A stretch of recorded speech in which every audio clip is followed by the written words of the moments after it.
Hey, Cub fans! Thanks for joining us today on Cubs 24/7, where Randy talks Cubs with delight and unwavering optimism. With that being said, let's try to grab some optimism and talk about Seiya Suzuki. I've been giving this a lot of thought, and I think Seiya Suzuki might be our most important player moving into 2024. And I say that because I had this feeling that Seiya might be the new you go, we go. If Seiya's hot, if Seiya's good, I think everything else might fall into place. And I've got a lot of numbers. I crunched some hard numbers, probably the hardest I've crunched in a while. And I came up with some very interesting splits on Seiya. And one that I'll just share with you right now is that when we win, he's really good. And when we lose, he's not. And I'll break that down for you, give you the specifics. So Seiya Suzuki, extremely important. And so we're gonna talk about Seiya today. Let's get to know him a little bit.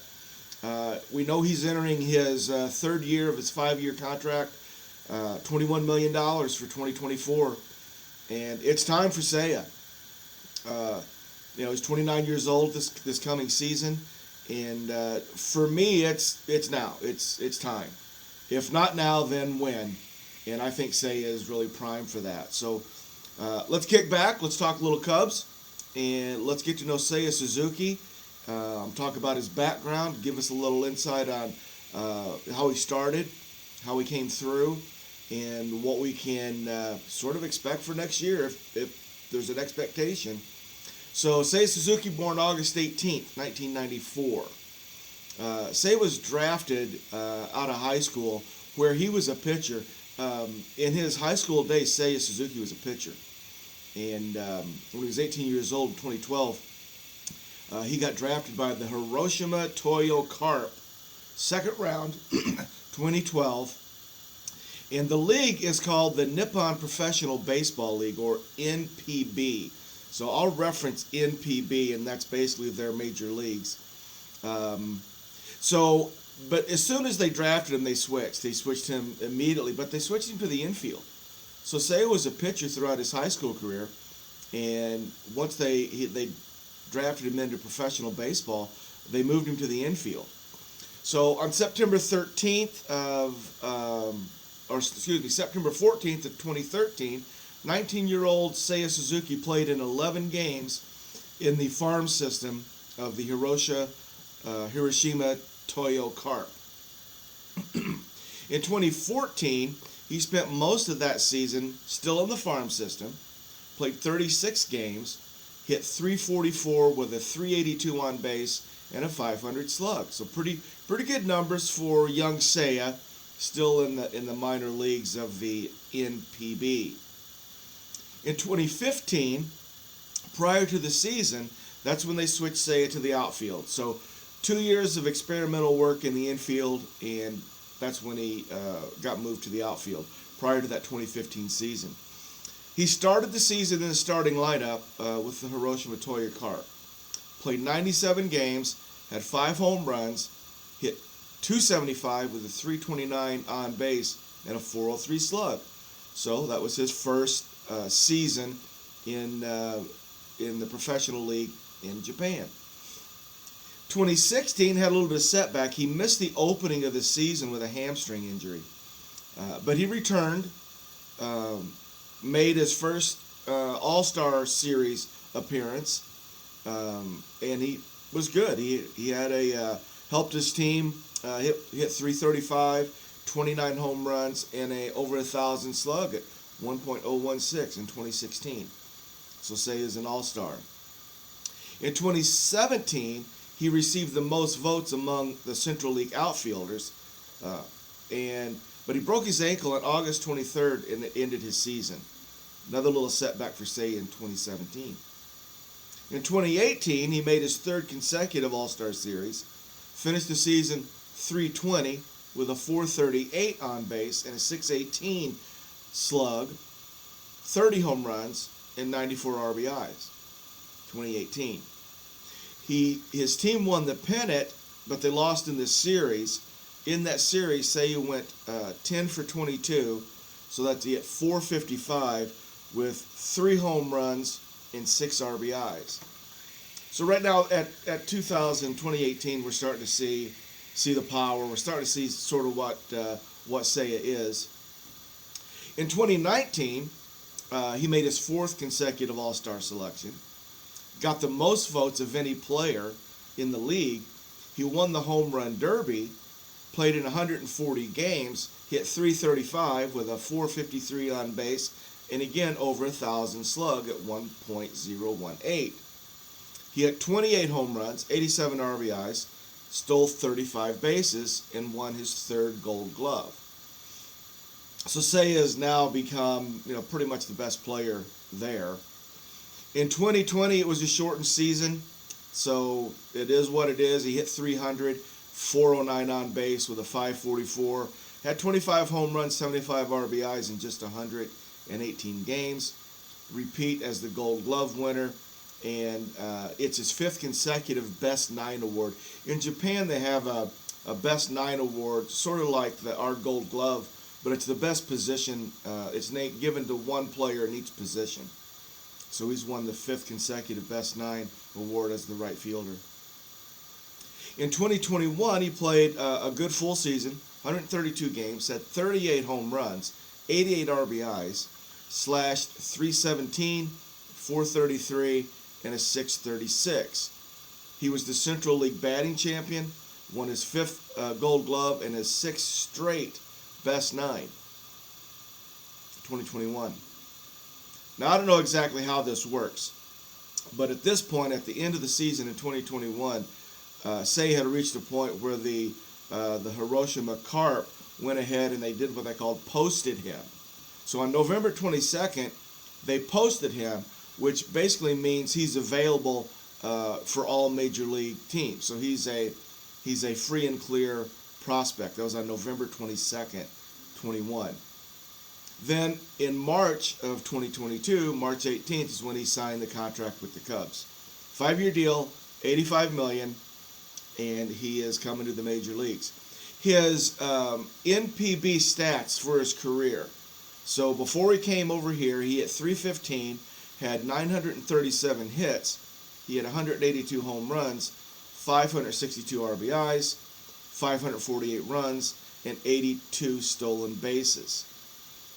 Before he got here, he played in the 2017 World Baseball Classic for Team Japan. So quite a career.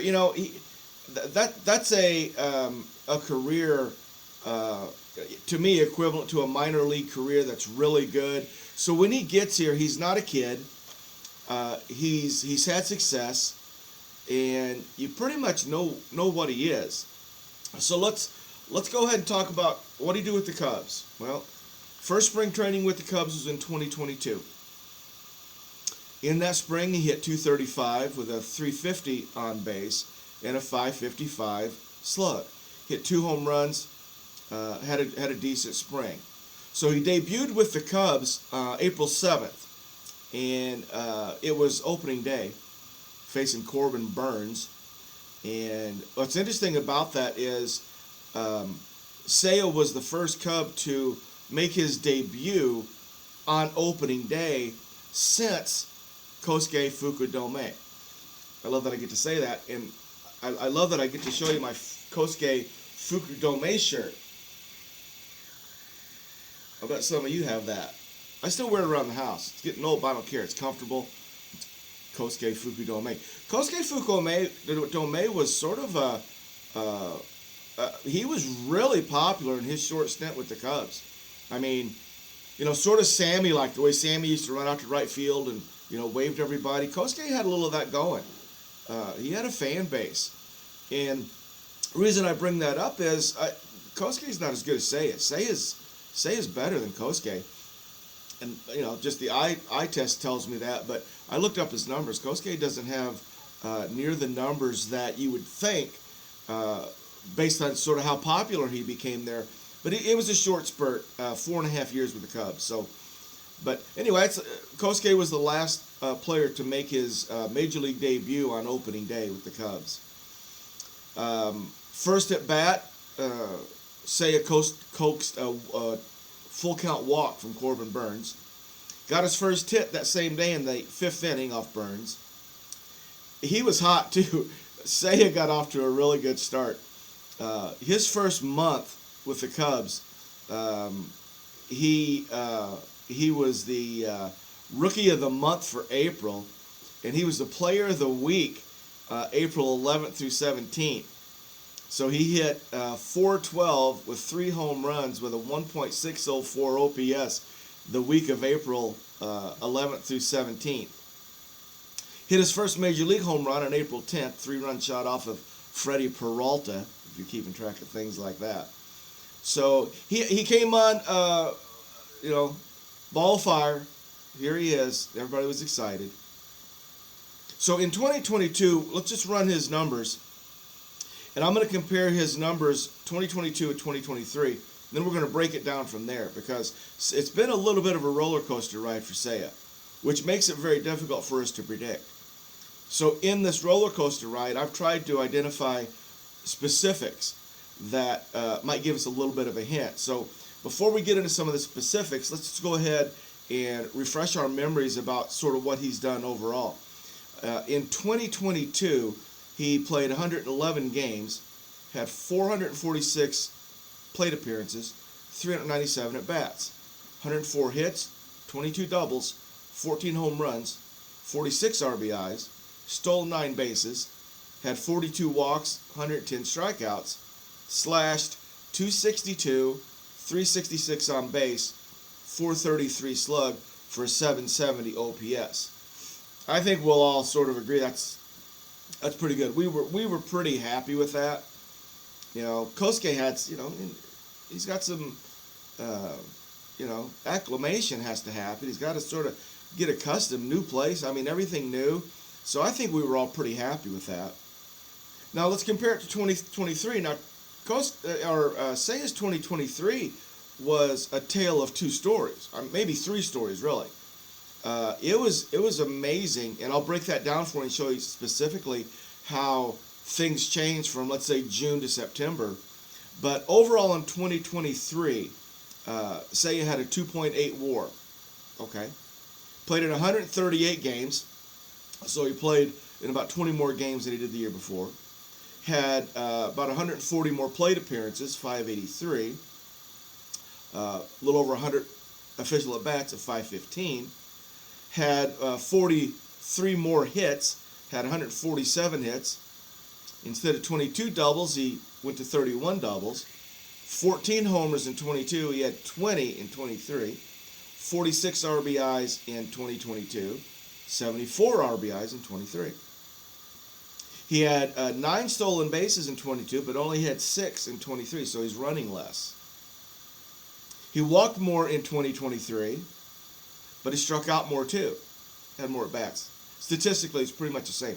Statistically, not a lot changed for Seiya in his strikeout to walk ratio from 2022 to 2023.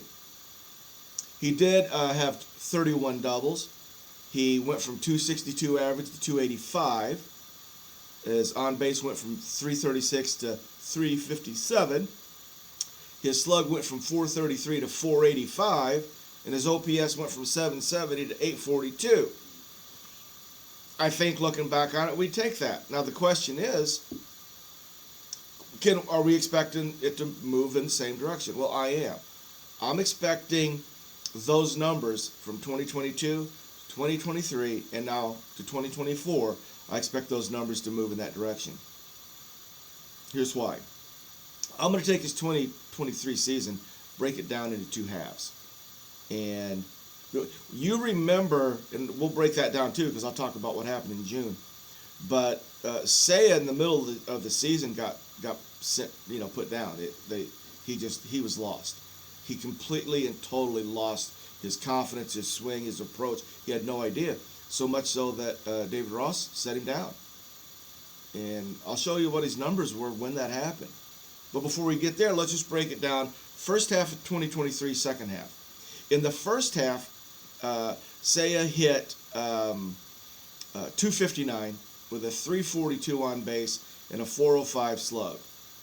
748 OPS. Had 67 hits, 7 home runs, 28 RBIs.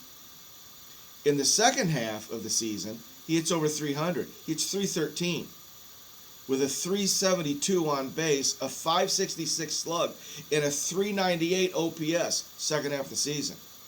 And I broke it down exactly. 259 at bats in the first half, 256. It's the same. It's the same numbers in terms of at bats. Stark difference though. All of a sudden, here's Seiya. Went from 67 hits to 80, 13 doubles to 18, 7 home runs, almost doubled it. He had 13. Same thing in RBIs, 28 to 46. It was a tale of two Seiyas. It was the first half. It was the second half. So I don't know what we're going to get, but the June debacle. This is when Seiya really hit the wall somehow. In June, he had 89 plate appearances. He hit 177 with a 247 on base and a 228 slug for an OPS of 475. My God. That's when he got set down. If you remember, and I do, we were watching that going, well, he's done. He doesn't have any idea. He was coming up the plate and just, it was truly ugly and scary. And Ross set him down, probably 4 or 5 days. He just sat and watched. And then when he came back, he slowly moved up. So from June, 177, hit 240 in July. Then he hit 321 in August. And then he had 122 plate appearances in September. And the first week, October, he hit 370 with a 434 on base and a 685 slug for a 1.120 OPS in September. I mean, isn't that crazy? I mean, I don't know that I've ever seen that before. The difference between Seiya in June, when he was literally lost, he had no idea, to what he did in September. I don't think I've ever seen that. So now we're going, okay, well, what's he going to do in 2024? Well, I guess we don't know, but he's not going to continue the pace that he was in September, right? He's not going to do that. But if he just bumps it up like he naturally should, I think we're going to have some really significant numbers. Let's see how he does against the splits, some of the splits. Seiya against right-handed pitching, Seiya against left-handed pitching. If you're thinking probably a little better against lefties than he is, hit 278 against righties, 306 against lefties. OPS 838 against righties, 852 against lefties. So not a huge spread, but a little bit. He hit lefties better. Here's something I found interesting. He hit way better away. At Wrigley, he hit 269. On the road, he hit 300. Had an on-base percentage of 338 at Wrigley, 372 on the road. Had an OPS at Wrigley of 784, 892 on the road. Earlier we talked about how Seiya goes, we go, like sort of the Dexter Fowler mantra. We need somebody that's you go, we go. And it felt to me that Seiya was that, so I looked it up. Here's what we did. When we win in 2023, Seiya Suzuki hit 333 with a 400 on base, a 573 slug, and a 973 OPS. When we win, that's what he does. When we lose, he does the opposite. In our losses, Seiya Suzuki hit 234 with an on base of just over 3 at 309, slugging 391 with a just over 7 OPS, 701. That's you go, we go. That's when I happened upon that particular stat, that's when I started thinking, yeah, it really is true. Remember when Seiya got hot? When Seiya plays well, when Seiya gets 2 hits and some RBIs, we're just a better team. I mean, it feels that way, it looks that way, and the numbers certainly back it up. Seiya Seiya Suzuki may be the key. How Seiya goes, we go. They're struggling to find a spot. Seiya Suzuki hit in literally every hole in the lineup in 2023 except the leadoff spot. They moved him up and down. So I knew that, and I was curious to see, well, where did he hit the best? Where was his production the best? Well, it turned out the sixth hole. He had his numbers were best in the sixth hole, followed closely by the fifth hole. He wasn't good up in the front. Hitting second and third, he didn't perform well. Seemed like he was more comfortable fifth and sixth. Sort of makes sense, right? You know, Seiya's got pressure on him, right? You would have to. Big contract coming over. Everybody's watching him. Had that debacle in the midsummer in June, right? And now he's really pressing. So when they put him up in the order, second, third, I think maybe the pressure got to him. He tried too hard. Maybe that's what caused it. I don't know. But they moved him down fifth and sixth, got a little more comfortable. Didn't feel the weight of hitting in the middle, and just did much better. He needs to be a little more clutch. I pulled his numbers with 2 outs and runners in scoring position, and he only hit 186. So there again, I'm like, okay, hits less up in the lineup, second and third. Only hit 186 with 2 outs and runners in scoring position. Maybe Seiya's putting too much pressure on himself. Maybe he just needs to relax. You know? Maybe chill. I think that's what's going to happen. I think Seiya's going to chill in 2024 because he's coming off that September. That'll make a guy chill. That'll make a guy feel really comfortable. And I think it's probably going to happen. I wanted to find out one other thing. I wanted to see how Seiya hit against power pitching versus finesse pitching. And I was kind of curious about that because it seems like he was having a little trouble with the heaters, and it turns out he was. Against power pitchers, Seiya hit 255 with a 710 OPS, and against finesse pitchers, 305 average with a 902. So he's better against spin and off speed and change of pace than he is power. But I think that's going to come too. So when I look at Seiya's, and we're talking about Seiya's offensive production here. Defensively, Seiya is what Seiya is. And, unfortunately, he had that one error at the most inopportune time that everybody sort of thinks about. But let's take that error out. Seiya Suzuki has only made 7 errors in 2 years of the Cubs. He made 4 errors in 22 and made 3 total last year, and that one being the one we all remember. He's got a 984. And that was his numbers all the way through. He's always just been a really good right fielder. I like him in right. He's not. He's better than average, and I like him out there. But Seiya's going to do what Seiya does in right field, and we're good with that. I don't have a problem with it. I don't need to replace Seiya late innings for defensive substitution. He's there. But I don't know that I've ever seen a player so important to this Cubs team offensively as Seiya Suzuki is. I mean, whoever we sign, whatever the signings are that come our way, I'm just going to go, I think Seiya Suzuki is the most important offensive player we have.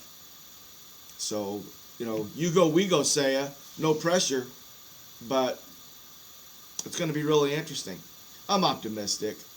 It's time. The 2 years is over. He's been through it. He's got his ups and downs. He's going to come in with a ton of confidence, and he knows where he is. He knows what he's supposed to do, and I just think it's going to be a big year. He's entering into that 29-year-old age. He's ready. Back to the point I made earlier. If not now for Seiya Suzuki, probably never. So I think 2024 is now. I think we're going to see it. And if we do, and everybody else, Dansby and Nico are going to do what they do, and Happ, and question marks are still third base, center field, first base at this point. But Seiya Suzuki, with some help, if he does what we expect him to do, I think that's going to be key for us in 2024. So we're all going to find out. We get to see it. Can't wait. It's spring training here yet. Okay, Cub fans, that's it for today. Thanks for tuning in. Thanks for joining us here at Randy Talks Cubs. Hope you enjoyed it. Hit that subscribe button. I've got a lot of profiles coming and a lot of good stuff. So if there's something in particular you want me to dig into, let me know. Leave me a message. I'll do it for you. Everybody be good. In the meantime, go Cubs go.